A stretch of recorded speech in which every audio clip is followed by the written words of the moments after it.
Hello everyone, আমি দেবী আর আমার নতুন একটা ভিডিওতে তোমাদের অনেক অনেক ভালোবাসা।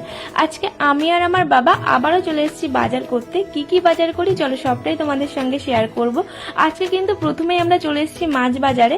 তো এখান থেকে প্রথমে নিয়ে নিয়েছি চিকেন আর 2 রকমের মাছ, আর তারপরে আমাদের এইগুলো নেওয়া হয়ে গেলে কিন্তু আমরা চলে এসেছি সবজি বাজারের দিকে। আর প্রথমে এসে তো আমরা পুরোটাই ঘুরে দেখি কি কি সবজি উঠে যায়। প্রত্যেকদিন একই সবজি ওঠে, তাও একটু ঘুরে ঘুরে দেখতে ভালো লাগে বাবার সঙ্গে। তো এখান থেকে আমার বাবা নিয়ে নিয়েছে রসুন, আর পাশের দোকান থেকে আমি একাটি শাকও নিয়ে নিয়েছিলাম। দেন এখান থেকে নিয়েছে লেবু, টমেটো।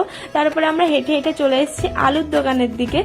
আর আলুর দোকানে এসে দেখি এত ভিড়, তো এখানে আমি বাবাকে বললাম তুমি আলু বাছো। তো বাবা প্রথমে পেঁয়াজ আর আলুটা নিয়ে নিয়েছে, আর ঘুগনি খেয়ে এখন আমি চলে এসেছি বাড়িতে। আর ব্যাগটা এত ভারী ছিল আমি তো তুলতেই পারছিলাম না। তো দেখো কি কি বাজার করেছি তোমাদেরকেও দেখাই। যাই হোক গাইস, আজকের মতন ভিডিওটা এই পর্যন্তই, দেখা হবে নেক্সট ভিডিওতে। টাটা।